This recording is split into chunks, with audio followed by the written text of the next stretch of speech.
El primero en la lista es el doctor Casal. el doctor Casal. Bueno, pues entonces nos da mucho gusto recibirlo aquí en el espacio del Seminario del Caribe, Visiones Históricas de la Región, y la sesión en esta ocasión está dedicada a revisiones historiográficas. Entonces, él haría sobre República Dominicana.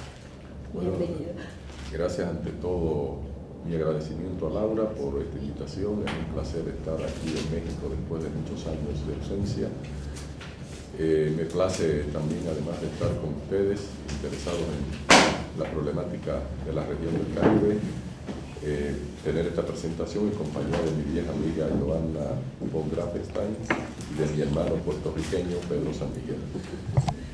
Ustedes me disculparán si en dado caso dejo algunas cosas fuera debido a razones de tiempo. Supongo que debo hablar aproximadamente media hora. Trataré de hacer una síntesis de algunos problemas, me refiero de inmediato, pero me comprometo en un futuro, voy a hacer una presentación improvisada, así el instituto lo quiere, pues mandar una versión escrita de lo que voy a decirles. Me voy a referir, por petición de Laura, sobre todo a la producción historiográfica dominicana durante el siglo XX.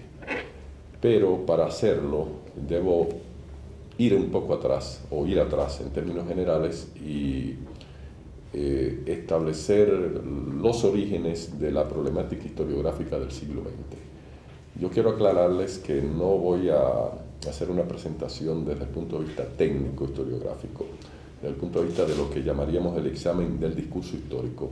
No daría tiempo y creo que no, para ustedes no es lo más interesante en principio.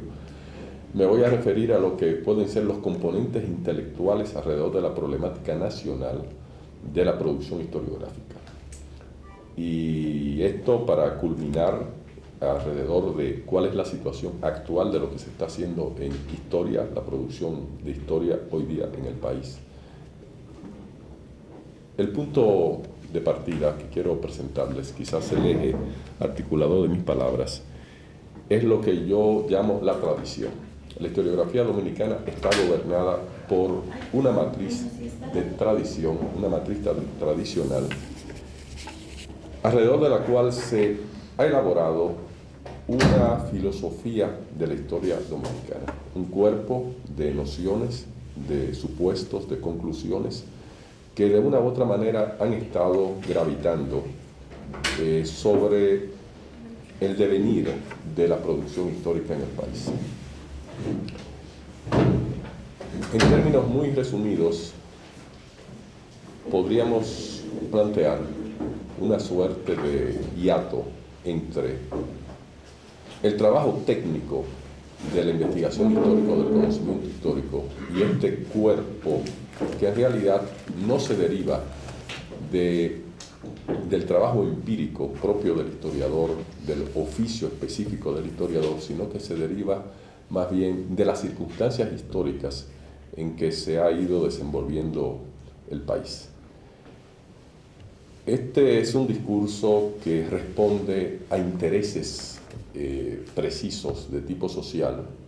Me voy a referir a ellos, por lo menos de manera esquemática, y lo interesante del caso, a mi juicio, es que finalmente, no obstante los cambios que se han producido a lo largo de más de 2 siglos, los sectores hegemónicos del país, en términos políticos y sociales, han acudido reiteradamente a la recuperación de esta matriz discursiva, de esta suerte de corpus filosófico sobre la historia dominicana. Esquemáticamente podríamos decir que esta tradición se sustenta en el supuesto hispanista, en el supuesto de que el conglomerado dominicano se ha estructurado como una continuación de España. Una continuación en circunstancias ciertamente distintas, pero que responde a una recuperación de la matriz básica de la cultura española. Es algo que ha servido para legitimar intereses o para contraponer unos intereses y otros. Los términos de esta propuesta filosófica de la historia dominicana han ido cambiando ciertamente. Vamos a intentar historiar un poco algunos de los momentos en que esto se ha ido produciendo, pero al mismo tiempo nos vamos a encontrar con un fenómeno interesante, como les decía, de recurrencia hasta el día de hoy de estos motivos centrados en la búsqueda de la noción de identidad. Es decir, los historiadores o los ensayistas han centrado su discurso alrededor de la búsqueda de una identidad, de responder qué es el pueblo dominicano, qué son los dominicanos y cómo esto se vincula a una posibilidad alternativa de destino, de construcción de una realidad distinta. Tal vez esta recurrencia discursiva tiene vinculación con la pobreza del discurso histórico. Finalmente, en el país, solo a partir de mediados del siglo XX aproximadamente, se estructura un discurso histórico consistente desde el punto de vista profesional, desde el punto de vista especializado. Los historiadores normalmente han más bien operado como ensayistas, o más bien, en realidad, los ensayistas políticos, personas vinculadas sobre todo al poder o a las instancias culturales vinculadas al poder, se han apoyado en la historia, pero no de una manera sistemática y profesional. Es parte de lo que podemos constatar como un hiato entre conocimiento empírico y este corpus filosófico, doctrinario sobre la historia del país. El origen de este discurso lo encontramos a fines del siglo XVIII, en vinculación con las reformas borbónicas y las reestructuraciones que se produjeron, que llamaron a la clase dirigente esclavista local a disputar espacios con los procesos de reconquista por parte de la corona española. En Santo Domingo ese proceso fue mucho más limitado que en el resto de América española, pero finalmente tuvo sus consecuencias en la consolidación de la élite criolla, élite que finalmente asume procesos a su manera, vamos a tratar de explicarlos muy brevemente, asume procesos de la construcción de la comunidad dominicana, pero al mismo tiempo lo hace de una manera en que reproduce y profundiza en el discurso las exclusiones en las cuales se amparaba, exclusiones sociales y culturales en que se sustentaba el orden colonial.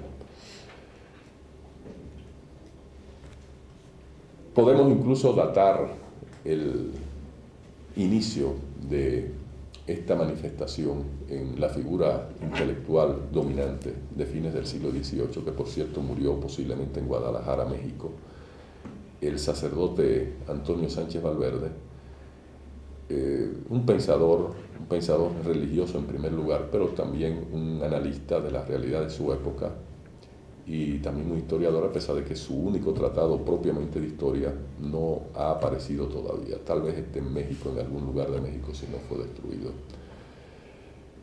Sánchez Valverde, a fines del siglo XVIII,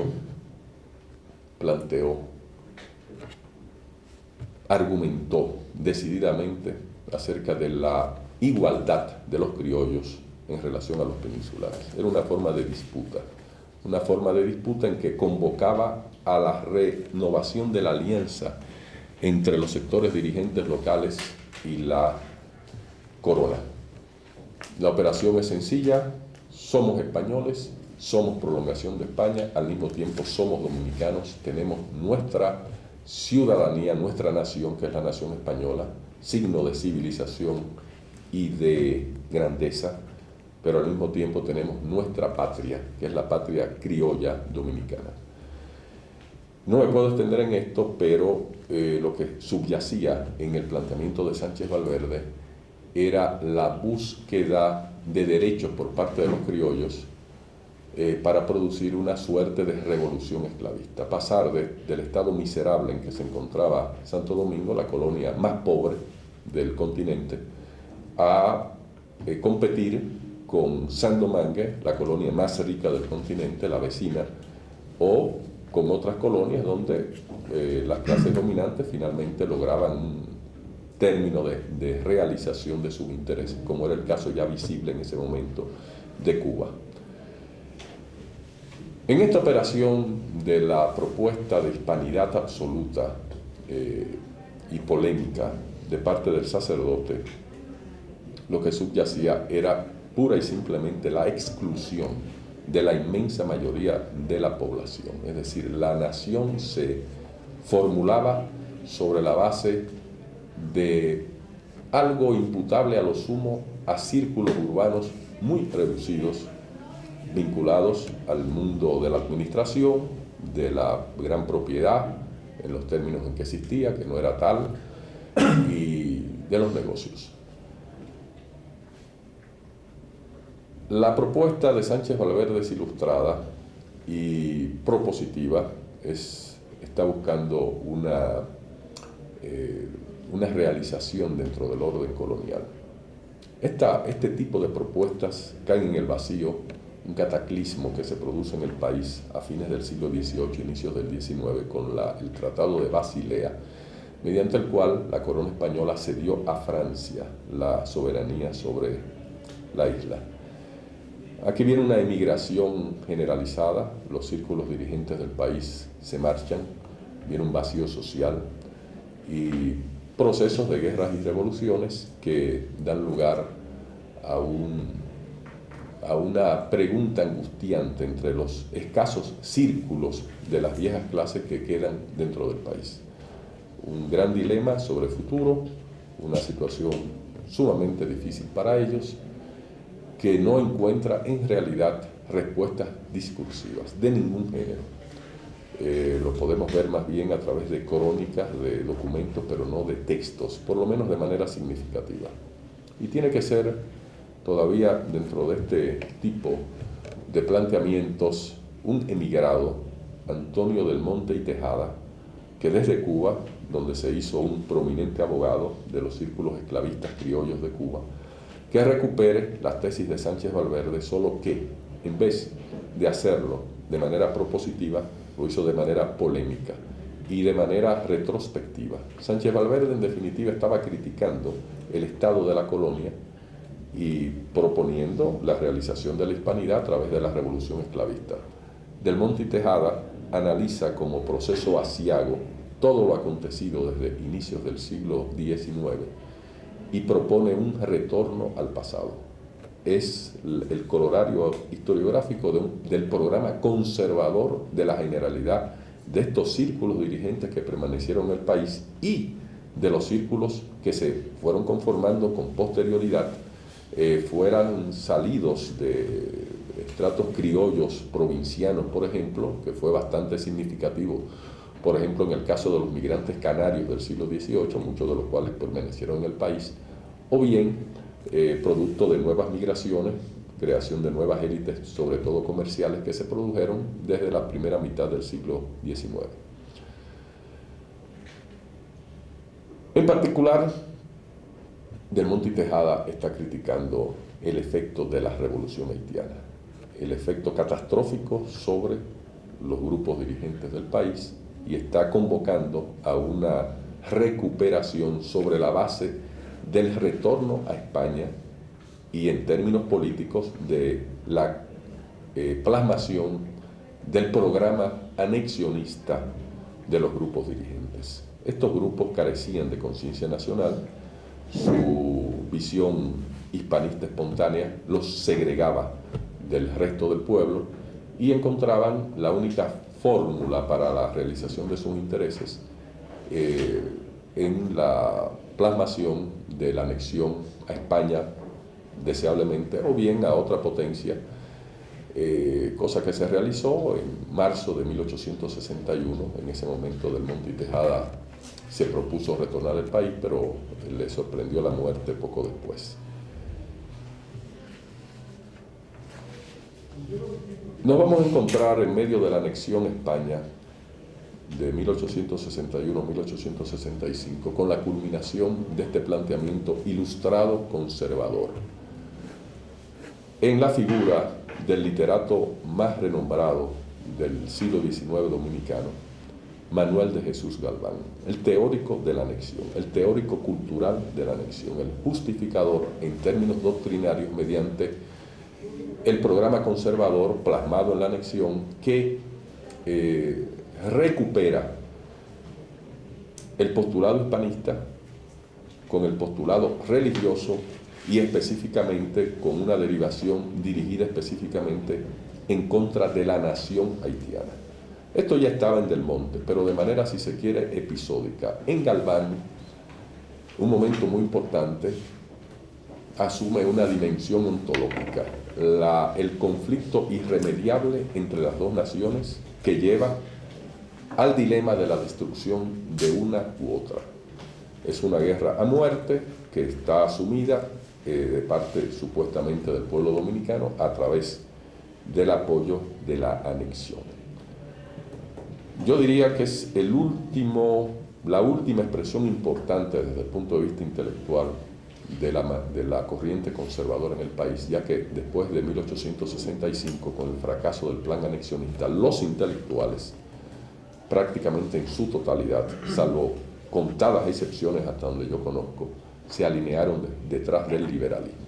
Se hicieron todos liberales y esto tuvo una manifestación historiográfica netamente distinta de la existente anteriormente, de tipo ilustrado conservador, en personas como Galván, como Javier Angulo Guridi, un emigrado también que retornó de Cuba, uno de los hombres cultos de la época, también de raigambre conservador.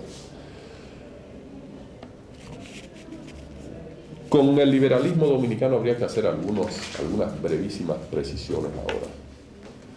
Sus puntos de diferenciación con la tradición conservadora política fueron muy escasos, mínimos incluso. De hecho, la historia dominicana de la segunda mitad del siglo XIX, en cierta medida, está atravesada por los pactos de una u otra manera entre liberales y conservadores, también los enfrentamientos sin duda, pero sobre todo los pactos y las posibilidades de tránsito de un esquema político a otro. O sea, nos encontramos muy frecuentemente con conservadores, como es el caso de Manuel de Jesús Galván, que terminan haciéndose liberales declarados, y nos encontramos también con liberales, algunos incluso radicales, que al final de su vida abjuran de muchos de sus postulados originales y se insertan en una propuesta básicamente conservadora desde el punto de vista de los resultados. Pero aún así, podríamos decir que hay un campo nuevo de acción política. La política cambia y cambia también la producción cultural. En la historiografía nos vamos a encontrar con dos manifestaciones principales de este largo predominio liberal que va pues de aproximadamente 1865 hasta 1930. Dos manifestaciones que en cierta medida coinciden con etapas en el tiempo. Una primera la podemos denominar discursiva, puramente expositiva, o sea, de relato, narrativa, accionada alrededor de la exaltación de la lucha por la libertad, la lucha de los dominicanos por la libertad. Ese es el punto a mi juicio. Pedro podrá, por supuesto, opinar como conocedor de todo eso, pero a mi juicio es lo que distingue a la tradición liberal, en primer lugar, de la tradición conservadora, y como parte también del único punto realmente fuerte de diferencia entre conservadores y liberales a mediados del siglo XIX, la cuestión de la soberanía. Los conservadores, finalmente partidarios de la modernización, lo hacen a través de una suerte de recuperación del pasado, retorno al pasado hispánico y de régimen autoritario no nacional, anexión. Los liberales creen en la potencialidad de la soberanía nacional y popular, solo que lo hacen de una manera que no coincide en la práctica con el postulado teórico. De ahí vendría la reiterada frustración del predominio político de los liberales, particularmente cuando tomaron ya establemente el poder después de 1879 y terminaron realizando una dictadura oligárquica que simplemente se orientó al desarrollo capitalista en contra de los intereses del pueblo que decían anteriormente defender.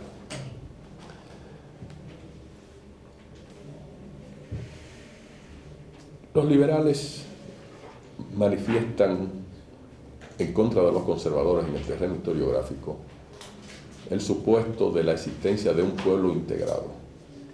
Es lo que gobierna esta exaltación que hacen los historiadores narrativos, que podríamos catalogar grosso modo como próceres políticos, al mismo tiempo próceres patriotas. Prácticamente todos intervinieron decididamente en las luchas nacionales desde mediados del 19.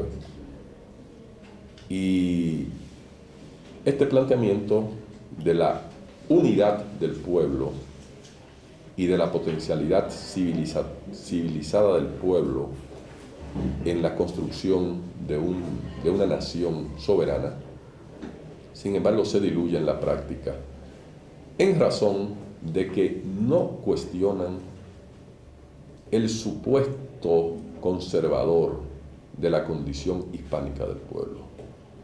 Estos liberales, incluso a mi juicio, profundizaron la exclusión del pueblo dentro de la noción de la nación, en razón de que el comportamiento del pueblo les resultaba absolutamente ajeno. Ellos concibieron la nación como la construcción de una civilización ajustada a los parámetros de los países centrales. Y todo aquello que no se ajustara a este ideal civilizatorio y nacional quedaba excluido como algo fuera del conglomerado nacional. Se distinguieron en consecuencia desde el primer fundador de la historiografía liberal narrativa, José Gabriel García, por la incomprensión declarada de las fórmulas de vida de la masa mayoritaria del pueblo. Lo declaraban sencillamente y además procedían sin más, a pesar del formato narrativo de las historias políticas que escribieron del siglo XIX, procedieron a condenar reiteradamente el accionar del pueblo como caracterizado por la ausencia de patriotismo, de fines generosos, de altruismo, de cultura. Es decir, el pueblo es condenado como bárbaro, africano y antipatriótico. Es condenado en la práctica, pero trata de ser inserto en una perspectiva potencial. Ellos no tienen problema en reconocer desde el punto de vista de los principios la unidad nacional, la dignidad de todos los dominicanos, y en consecuencia en este discurso lo que hace es simplemente extender su propuesta del programa educativo, la panacea educativa como clave para la plasmación de una verdadera unidad nacional alrededor de los principios civilizatorios del mundo occidental. Nos encontramos con una segunda manifestación del discurso liberal, ya grosso modo a partir de 1880, cuando se produce un desencanto entre los propios intelectuales liberales en razón del fracaso de ellos en el poder, de su propio programa, y de una búsqueda acerca de las razones de este fracaso. Pero este momento, esta etapa de la historiografía liberal, coincide o está en gran medida accionada por la llegada al país de Eugenio María de Hostos, sabio puertorriqueño que llega en 1879 y es puesto por el presidente del momento, Gregorio Luperón, uno de los escritores precisamente historiadores a su manera dentro de esta historiografía narrativa, que es el líder en el momento del Partido Liberal y coloca a Hostos en un sitial crucial en la tarea educativa y en la tarea intelectual en sentido general a través de la prensa y del ensayo. O sea, Hostos recibe autorización para proceder a una reforma intelectual del país. Hostos, sin embargo, no actuó desde el punto de vista sistémico. Y a la par que abrió la introducción del positivismo en el país, contribuyó a crear la intelectualidad moderna propiamente, o sea, ya un formato de pensadores, de intelectuales con criterios muy distintos, niveles de formación muy distintos que los que eran característicos de los intelectuales liberales hasta entonces. En Hostos y en otros pensadores del momento, entre los cuales debe ser puesto de relieve Pedro Francisco Bonó, que no es hostosiano ni es positivista propiamente, pero que ya está penetrado de un espíritu analítico, sociológico, en la búsqueda de causas determinantes de los procesos históricos nacionales.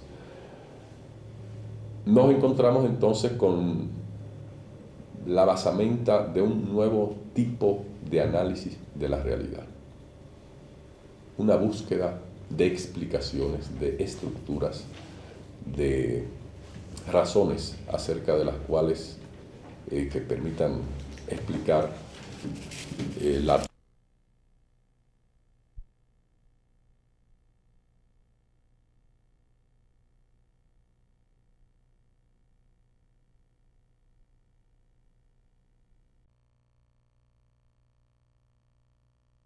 en realidad su mirada de la historia dominicana, que es una mirada no elaborada o no expuesta a través del discurso histórico, sino a través del ensayo, concluye en lo pernicioso de España. Eso es la novedad que aporta Hostos. España, lejos de haber sido un factor de civilización, fue el motivo del atraso propio de la comunidad dominicana como parte de la comunidad iberoamericana. Sin embargo, Hostos y Bonó también recaen en aspectos del mito tradicional. Hostos en particular se aferra dentro de la búsqueda de un proyecto civilizador, a través de la educación, por supuesto, en primer lugar, a ver en la minoría caucásica, como él la denomina, el único eslabón de civilización presente en el país, inevitable para la consecución de un proyecto civilizado. Entonces, bueno, aunque hay una condena del régimen colonial que también está presente en Pedro Francisco Bonó, finalmente Bonó, de la misma manera, dice que para los dominicanos hay que escoger entre opciones étnico-raciales y que los dominicanos, en razón de su cosmopolitismo y de su interés en el desarrollo moderno, deben identificarse prioritariamente y se identifican, dice Bonó, con la raza blanca. De manera que el criollismo o lo criollo como realidad social y cultural propiamente vinculada a la constitución de una comunidad local, de la comunidad dominicana, está ausente, al menos en muchos aspectos, en el discurso alternativo de los fundadores de esta etapa analítica de la historiografía liberal y del pensamiento liberal en sentido general. Hostos no hizo historia, pero algunos de los discípulos sí la hicieron, entre ellos Federico García Godoy y Américo Lugo. Inicialmente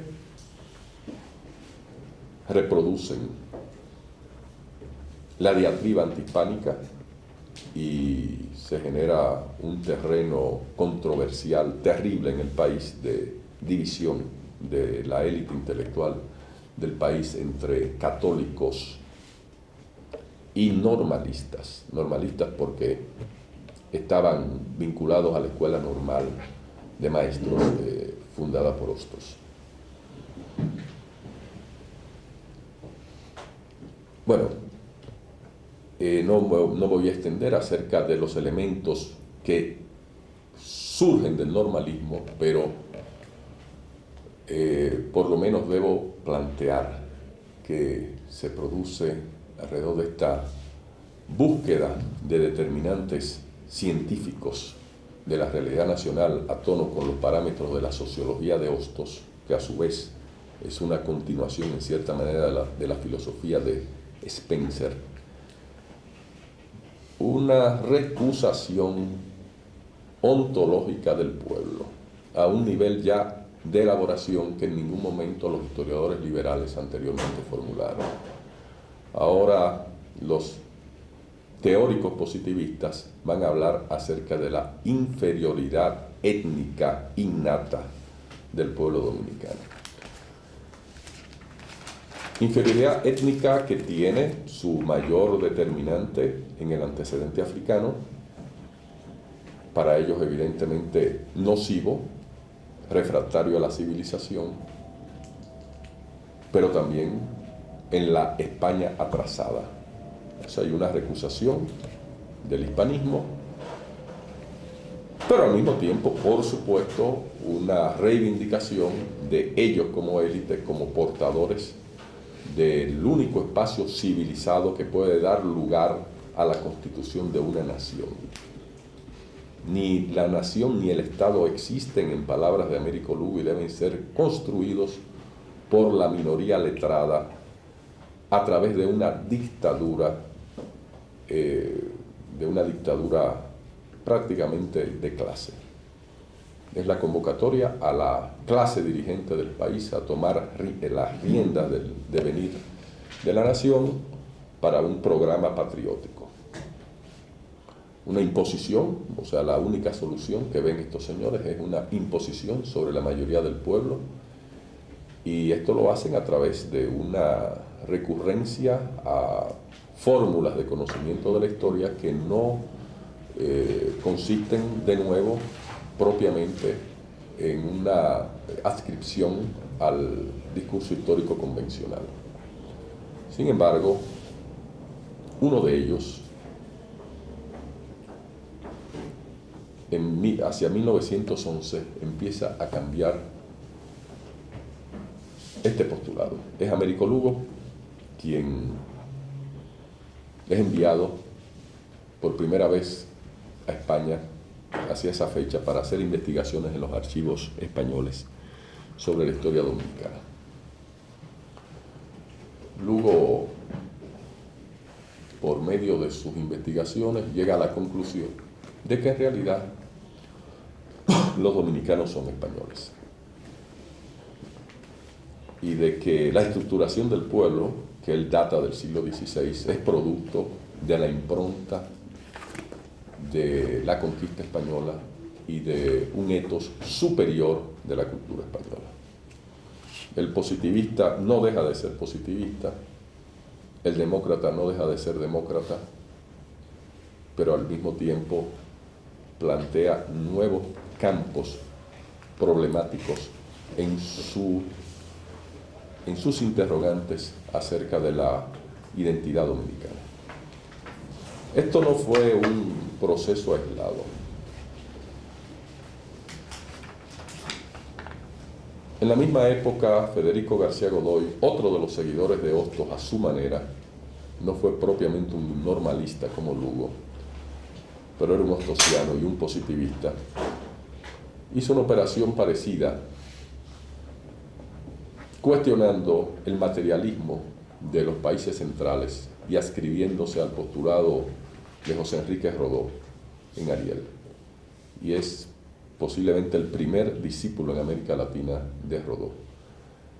Llama a un ejercicio del espiritualismo creador a un abandono del materialismo industrial, a la constitución de claves nuevas para la constitución de una nación fructífera.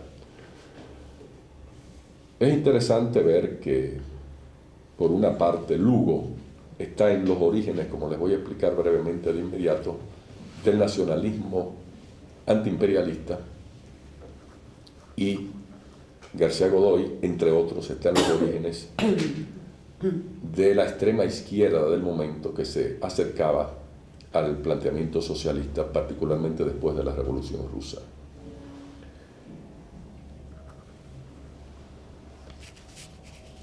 Finalmente, los imperativos del momento, particularmente la ocupación militar de Estados Unidos en 1916, llevaron a los intelectuales, sobre todo de la generación joven, que es la que asume la lucha contra los ocupantes norteamericanos de una manera activa, a adscribirse a las tesis de Lugo, y el mismo Lugo a extremar sus tesis hispanistas. Ahora, de lo que se trata no es de que los dominicanos pueden constituir una nación, sino que ya son una nación como evidencia de su derecho a la soberanía. Ese es el planteamiento. Lugo ya en ese momento comienza a preparar lo que podríamos decir el primer tratado de historia colonial sustentado en fuentes históricas. Se viene publicando muchos años después, y hay un detalle que le voy a referir en relación a la edición de este libro de Lugo, que es la historia de Santo Domingo, que él llama en la Edad Media.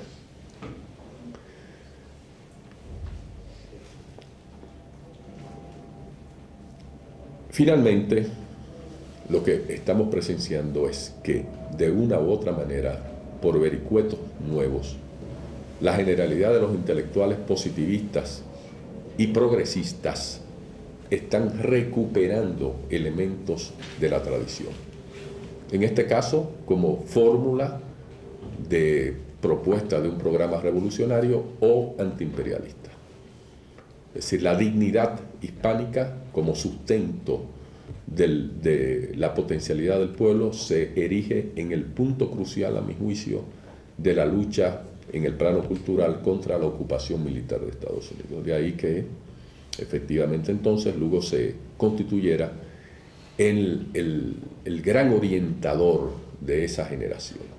Y lo hizo a través, además, de una operación, si se quiere, personalizada, a través de la atribución de la presidencia de la Unión Nacional Dominicana, que fue el organismo que dirigió la lucha contra la ocupación, a Emiliano Tejera, un letrado que había sido liberal y que se había orientado hacia posiciones moderadas, para no decir que conservadoras, pero que terminó abjurando de Estados Unidos. Había sido un pro norteamericano, modernizante,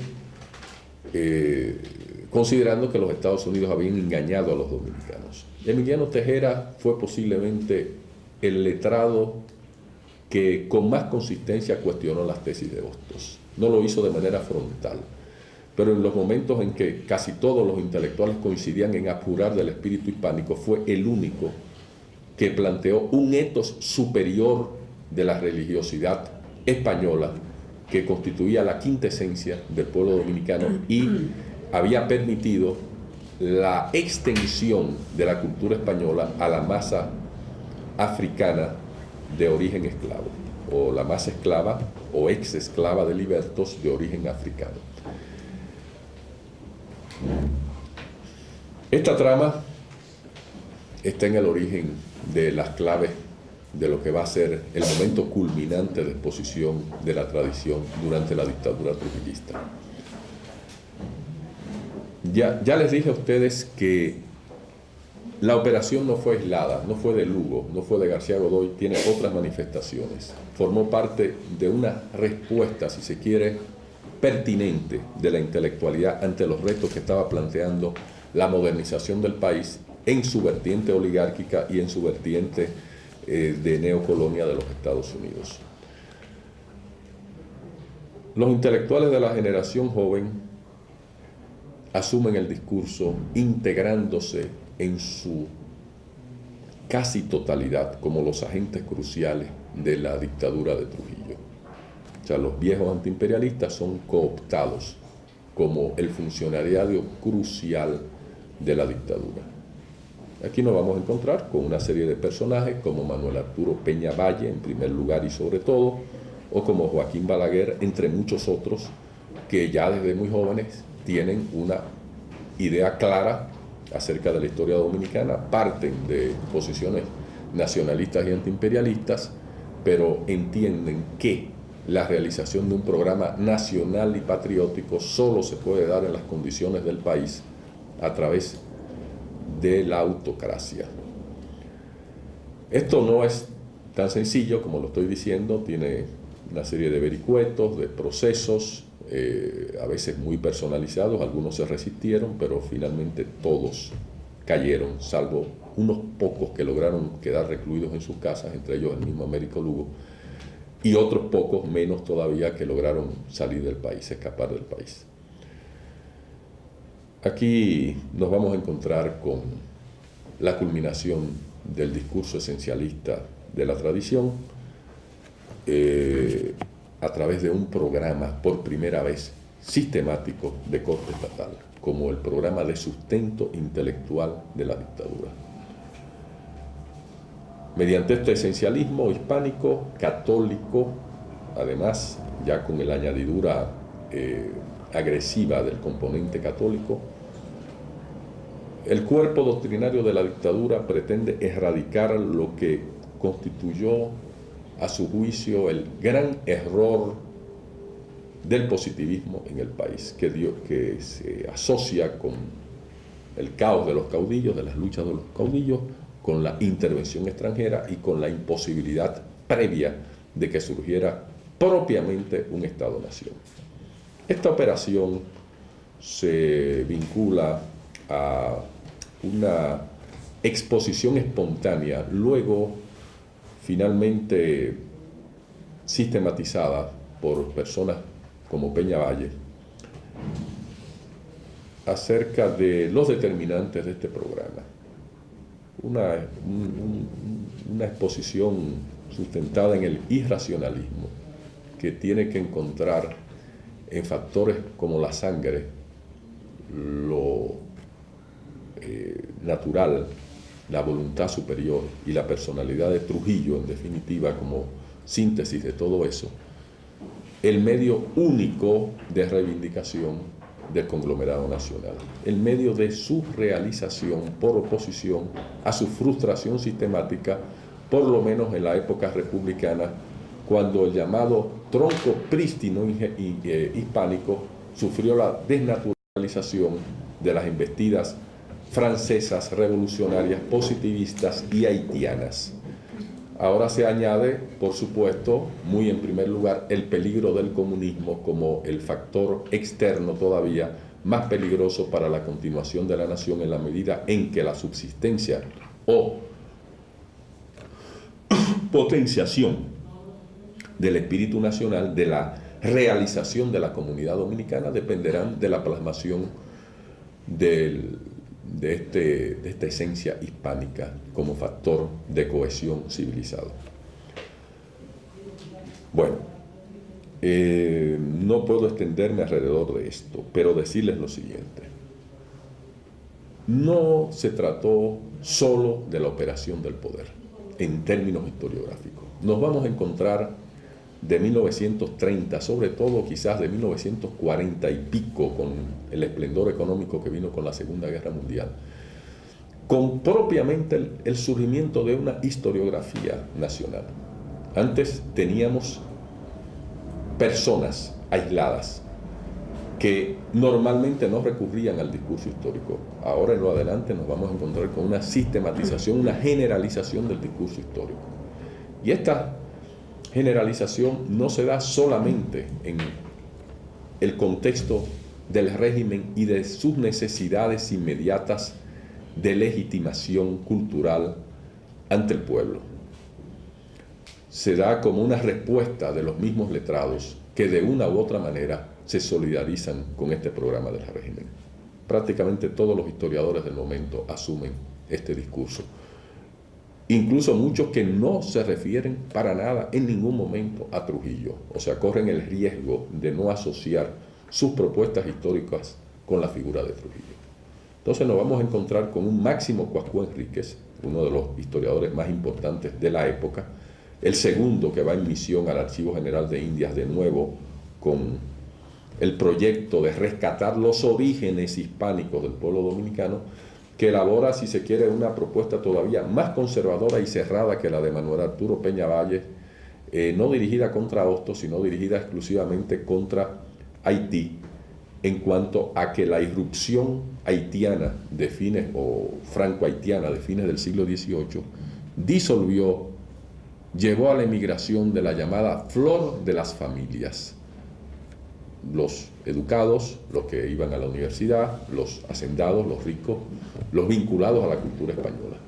Coascú Enríquez dice, incluso con riesgo, yo pienso en su momento, pero Trujillo aparentemente era muy generoso con esas manifestaciones conservadoras, que hasta el momento el país no había podido reconstituir una clase rectora y que el origen de todas las desgracias provenía de ahí. Por supuesto, lo que se está estableciendo es la idealización del orden colonial y la satanización del orden soberano republicano, contaminado desde sus orígenes con el pecado capital de la influencia haitiana. Hay varias otras manifestaciones. Caso del historiador erudito más importante que ha tenido el país hasta el momento, que es Fray Cipriano de Utrera, un hispanista conservador a ultranza, prácticamente un ultramontano también, que en ningún momento de su producción, hasta donde yo recuerdo, se refirió a la obra de Trujillo, pero cuyas conclusiones evidentemente coincidían con los propósitos culturales del régimen en el terreno estrictamente historiográfico, por lo cual yo pienso que Trujillo fue tan tolerante con instituciones como la Academia Dominicana de la Historia, que aunque compuesta fundamentalmente por trujillistas, solo al final y en capítulos aislados fue objeto de presiones para que asumiera las necesidades discursivas del régimen. Por desgracia, el tiempo no me permite extenderme en lo que es el momento principal de exposición de esta tradición en su manifestación extrema, conservadora y autocrática, que tiene su sistematización intelectual mayor en Manuel Arturo Peña Valle. Las ideas de Peña Valle en ese sentido serían cruciales para nosotros entender las razones por las cuales se produce este proceso, este movimiento intelectual e historiográfico en particular, y sus efectos. Pero yo podría decir que, desde luego, Peña Valle matizó decisivamente toda la construcción intelectual de la dictadura. Y en ese sentido quedó como un legado de primerísima importancia entre los círculos dirigentes del país y particularmente los círculos culturales. Después de 1961 y específicamente después de 1965 nos encontramos con un nuevo movimiento historiográfico que podríamos caracterizar como la utilización del materialismo histórico. Es la respuesta generacional de los intelectuales jóvenes a través de la historia a la tradición. Aquí nos encontramos con un cuestionamiento de la tradición que no tenía precedentes, ya es un cuestionamiento cerrado y total. Como yo les dije, en el cuestionamiento positivista nos vamos a encontrar con grandes ambigüedades y finalmente con una respuesta que lleva a través de personas como Lugo a una recuperación de la tradición. En este caso, no. Los marxistas dominicanos, después de 1965, alrededor de la Universidad Autónoma de Santo Domingo, que ya facilita una labor académica de trabajo alrededor del discurso histórico, centran su programa en la crítica a la tradición. Esto tiene manifestaciones, si se quiere, incluso muy sistemáticas en Juan Isidro Jiménez Grullón, que discute historiográficamente y condena de manera muy sistemática las expresiones de los historiadores tradicionales, particularmente de Peña Valle y de Joaquín Balaguer, que son los que tuvieron mayores consecuencias políticas, pero de muchas otras cosas. O sea, hay un planteamiento global. los historiadores marxistas cambian las orientaciones completas además del discurrir historiográfico. Niegan tanto la centralidad del discurso cultural de los conservadores como del discurso político de los liberales. Y desde luego del discurso teórico de los positivistas también, reivindicando la igualdad de todos y el papel motor del pueblo en la construcción de la nación. Es el planteamiento. Eso puede ser objeto de discusión, lo que yo estoy diciendo, porque es cierto que al mismo tiempo, por lo menos una parte de los historiadores marxistas o de orientación marxista, recuperaron de alguna manera aspectos de la tradición liberal. Pero, por supuesto, para llegar a conclusiones distintas que las que eran propias de los liberales. En su momento, y creo que ya el tiempo debe estarme obligando a concluir, en su momento creo, y tengo que decir creo como partícipe de esto, que la historiografía marxista socialista en el país tuvo un impacto cultural importante, que contribuyó a todos los procesos o formó parte de los procesos políticos y sociales de esos años. Hoy, y pienso que desde hace ya cierto tiempo, esta historiografía marxista está agotada. Está agotada por no haber podido responder a través del marxismo. Casi todos siguen siendo marxistas, bueno, algunos han fallecido, como Jiménez Grullón o Juan Bosch, pero no han podido responder a los problemas nuevos surgidos en décadas previas. La sociedad dominicana de hoy es muy distinta de la sociedad de 1970, para poner una fecha en la cual ya comenzaba a expresarse este cuestionamiento a la tradición. Lo cierto es que esto forma parte de una suerte de atonía intelectual en la sociedad que yo interpreto como efecto nocivo o de los efectos nocivos de la modernización en sus componentes culturales. O sea, la hegemonía de todos estos parámetros del consumismo, la integración de las clases medias al poder económico y político. Esto tiene muchas implicaciones. El transformismo de los sectores políticos anteriormente contestatarios, hoy día en gran medida son los actores principales del poder político del país, sin que se hayan producido cambios sociales o económicos correspondientes con estas variaciones del Estado, del proceso de democratización, etc. Entonces, bueno, tenemos más pobres que antes, tenemos un país con nuevos problemas y mayores problemas, tenemos generaciones de jóvenes que se orientan por cosas muy distintas que las que pensamos los jóvenes de aquellos momentos. Y lo cierto es que no se ha producido un encuentro entre la historiografía marxista y estas nuevas tendencias y corrientes del pensamiento o de las actitudes de sectores variados de la población. Esto, y ahí concluyo, no ha sido ajeno a la renovación del discurso esencialista de la tradición. Ahora mismo yo pienso que el principal problema que tiene la historiografía dominicana es el absurdo de que con el agotamiento de la historiografía marxista, la tradición hispánica esté recuperando fuerzas.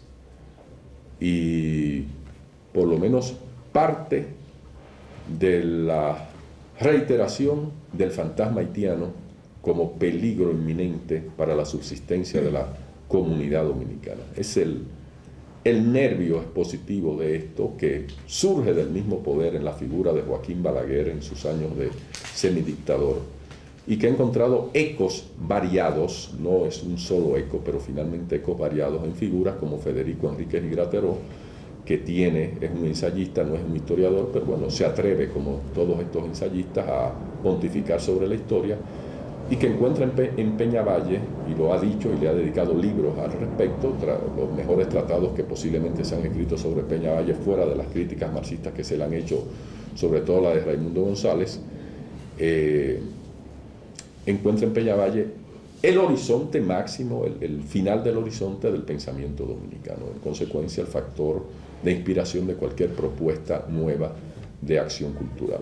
Manuel Núñez va más lejos, no solamente reivindica así a Peñavalle, sino que formula lo que puede ser el colorario pertinente de esta vuelta a la tradición, que es la implantación de un régimen autocrático de nuevo género que dé respuesta al fracaso de la democracia dominicana. En consecuencia, ya concluyo viendo que nos encontramos con un problema, yo pienso, con un problema hacia futuro en que constituye un deber prácticamente ciudadano, un deber de tipo humano, el cuestionamiento de esta renovación aberrante, a todas luces antihistóricas, a todas luces anacrónicas de la tradición en el momento. Muchas gracias. Bueno, creo que habrá algunas inquietudes, algunas preguntas, comentarios. A ver, Rosana. Sí. Pues bueno, me congratulo de estar aquí, de haberlos escuchado, sugerentes e interesantísimas ponencias, pero quisiera aprovechar a Roberto Casá, que tengo algunas... Todos queremos aprovechar. Aprovechar a Roberto Casá aquí. Roberto, quisiera volver sobre la modernidad dominicana, lo que yo he llamado la modernidad dominicana en mi texto Historia de las Ideas Filosóficas de Santo Domingo durante el siglo XVIII, volviendo a Sánchez Valverde y Andrés López de Medrano. Entonces les he llamado decididamente modernos la modernidad filosófica, la apertura de pensamiento, la apertura a varias corrientes. Un Sánchez Valverde que sigue al portugués, a la modernidad portuguesa que es anterior a la española, siguiendo y habiendo leído verdadero método de José Antonio Bernelli. Entonces, quisiera escuchar, más bien es para escuchar tus comentarios sobre 3-4 puntos que he presentado. Uno es sobre esa modernidad.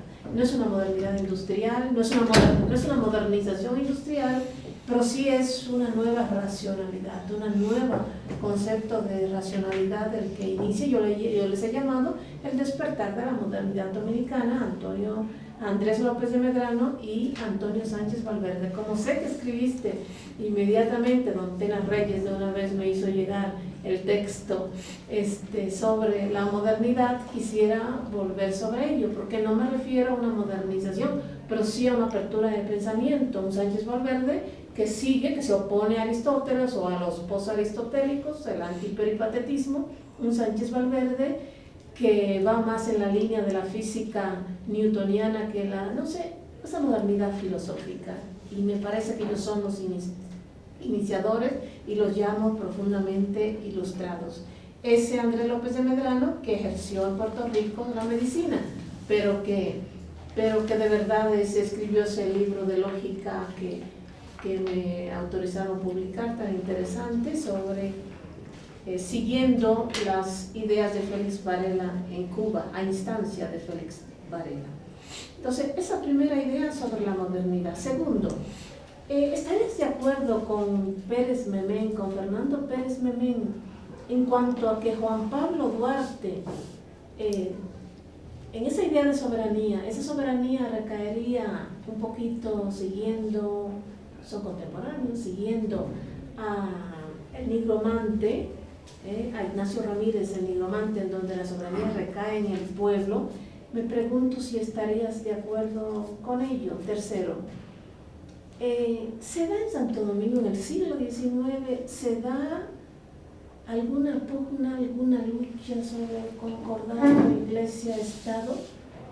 Que México es característico y por eso tenemos un México diferente. ¿Se intenta dar algún debate al respecto? Me interesa muchísimo. Y por último, sobre el papel de los intelectuales ante la dictadura de Trujillo, que yo apenas conozco y estoy empezando a trabajar. He trabajado Andrés Avelino, va a salir en breve en este mismo mes un texto publicado por el Instituto Panamericano de Geografía e Historia y la UNAM, un texto mío sobre Andrés Avelino, sobre la ética de Avelino, y me atreví a hacer un breve ensayo sobre el papel de los intelectuales ante la dictadura de Trujillo. ¿Podrías comentarnos algunos que se opusieron, aparte de los hermanos Requena y de Juan Bosch? ¿Habrá algún otro por ahí que se opuso a la dictadura de Trujillo, así fuese en el exilio? Son varias preguntas, yo tendré que responder, ¿verdad? En aras de la paciencia de ustedes, de manera muy resumida todas. Pero de todas maneras, como hay un interés particular, tal vez posteriormente o por correspondencia podemos abundar en algunas cosas. Efectivamente, estoy totalmente de acuerdo con tu apreciación. Sánchez Valverde y López de Medrano inauguran un proceso nuevo de pensamiento dominicano. No solo ellos, hay varios más. Correy Cidrón, Pineda, son varios. O sea, es un momento muy interesante, sobre todo las primeras 2 décadas del siglo XIX, porque ya hay un proceso político continental nuevo, está la Revolución Francesa. O sea, no es lo mismo Sánchez Valverde que López de Medrano. López de Medrano se plantea ya una modernidad típicamente de los países centrales. En Sánchez Valverde estamos planteando una modernización en términos coloniales, o sea, es otro tipo de proyecto. López de Medrano es un demócrata al grado de que, bueno, tiene que abandonar el país por sus posiciones consecuentes, se va a Puerto Rico y en Puerto Rico efectúa una metamorfosis dramática, o sea, se hace un conservador, un realista integral, pero bueno, es parte de estas situaciones tan contradictorias. Además de haber sido un demócrata radical en 1820-21, López de Medrano fue también un innovador moderno en la cuestión de la metodología de la historia. ¿Qué es la lógica de López de Medrano? Una introducción a la historia, porque para él la historia era la ciencia por excelencia. O sea, está basado en sexualismo, Condillac, o sea, está al tanto de la ilustración, al tanto del liberalismo, y del liberalismo además bastante radical, o sea, traspasa los límites típicos del liberalismo español. O sea, es un caso muy interesante, yo no lo mencioné porque, bueno, hay tantas cosas y en definitiva la propuesta metodológica sensualista o empirista de López de Medrano no tuvo aplicación en nuestro medio. Su texto incluso quedó inédito, o sea, quedó en un manuscrito que es solamente Juan Francisco Sánchez, que rescató, o sea, de una publicación mínima que prácticamente no circuló en latín. Lo relativo a, vamos a ir, aunque rompe el orden, la dictadura de Trujillo. Sí, efectivamente, yo pienso que la generalidad de los intelectuales fueron trujillistas. No fueron trujillistas solo por coacción, sino por convencimiento. Es el caso del mismo Andrés Avelino. Andrés Avelino tiene textos que sus hijos, mis amigos, no han querido que se conozcan ahora, que son textos verdaderamente trujillistas. Aquí viene un elemento, si se quiere, dramático, donde yo creo que se reproduce una idea que tiene Pedro sobre el pensamiento dominicano o la historiografía dominicana acerca de la continuidad de un sentimiento trágico. O sea, para ellos era terrible ser trujillistas, y yo lo conversé con algunos de ellos ya fallecidos. O sea, se sintieron culpables, pero sintieron al mismo tiempo que tenían que ser trujillistas, que tenían que adscribirse a ese régimen terrible que ellos reconocían como un régimen criminal, en aras de buscar una salida que garantizara la modernización del país, la realización del país, el surgimiento de una cultura nacional o el desarrollo de la cultura nacional. Si hubo disidentes de eso, sí, por supuesto que sí, y no pocos. Algunos víctimas directamente asesinados, otros salieron al exilio. Yo no pude remontarme al surgimiento de la historiografía marxista que se dio en el exilio, sobre todo ya en los años 50, pero con algunos antecedentes. El primer texto propiamente marxista de historia dominicana lo escribe Jiménez Grullón en Cuba, 1940-41. Bueno, es un marxismo muy sui generis, de bastantes cosas. El marxismo dominicano ha oscilado entre la vocación ortodoxa por imperativos políticos y también la conciencia de la búsqueda de la originalidad o de la particularidad. Jiménez Grullón en su primer momento se inclina por lo segundo. Curiosamente, décadas después, cuando vuelve a considerarse un marxista y trabajar historia política del país de acuerdo a un paradigma marxista, lo hizo desde el ángulo de lo primero, de la ortodoxia. O sea, son movimientos que se dan de este género, pero bueno, sí, marxistas y no marxistas, no pocos intelectuales no fueron trujillistas. Hay cosas que habría incluso que narrar, propias de ese medio espantoso que fue el trujillato, como el caso de un Rufino Martínez, uno de los mejores historiadores dominicanos de la época, un individuo sumamente talentoso y con una producción prolífica. Bueno, Rufino Martínez escribió una obra sobre la dictadura de Trujillo prácticamente en las madrugadas, para que ni siquiera vieran que estaba trabajando. O sea, lo escribía cuando comenzaba la luz. Es algo asombroso. No sé si lo conoces, se llama Rafael Leonidas Trujillo, es un tomo enorme. Era casi un diario, o sea, es una obra casi alucinante de cómo un intelectual estaba resistiendo a través de la escritura cotidiana, contraviniendo el régimen. Bueno, eso no fueron muchos, pero sí los hay. Por desgracia ahora no puedo extenderme en esto. No puedo juzgar el planteamiento de Pérez Fermín, no lo conozco, pero yo sí podría decir, bueno, Duarte evidentemente tiene por sustento, y por eso es el fundador de la República, la idea de la soberanía nacional popular, sin duda. O sea, ese es el rasgo distintivo de la obra y de la acción de Duarte. Por esto Duarte fue superior al común dominicano, al grado de que quedó prácticamente como un olvidado, hasta que intelectuales liberales como García, Emiliano Tejera, Meriño, lo rescataron. O sea, lo sacaron a colación una historia prácticamente olvidada, y entonces, bueno, lo consideraron el padre de la patria. Escúchame la cuarta pregunta. Ahora. Pero concordatos. Sí. La iglesia dominicana en el siglo XIX era extremadamente débil. Quedó prácticamente acéfala a menudo de obispos, de arzobispos, de órdenes. Todas las órdenes religiosas se fueron a raíz del Tratado de Basilea. Quedó solamente un clero diocesano. En algunos momentos en todo el país había menos de 20 sacerdotes. O sea, una iglesia que llegó al grado casi de la desaparición. Entonces los conflictos no pudieron ser grandes porque la iglesia no tenía fuerza. No tenía ni fuerza económica ni fuerza política. Más bien, lo que sucedió fue que los sacerdotes se dividieron de acuerdo a los movimientos políticos existentes, por lo menos en la fase republicana. Desde luego hubo procesos un poco más consistentes, por ejemplo, la tendencia a la resistencia de parte del clero a la ocupación haitiana de 1822. El obispo inicial, Valera Jiménez, es sacado, luego de alguna manera Portes Infante también tiene graves problemas. O sea, es una actitud, claro, donde este pequeño estamento de sacerdotes representan de alguna manera a los sectores superiores en desbandada o en proceso de transmutación, de desaparición, etc.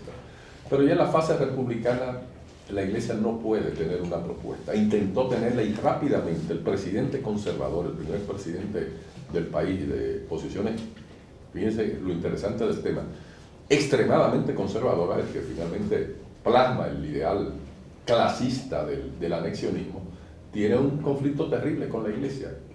Él sencillamente le impone a la iglesia una postura de un Estado moderno. O sea, se niega todas las reclamaciones de concordato, de restauración de los bienes antiguos. O sea, Santana en ese sentido obra como un liberal, es lo que le estaba en algún momento señalando.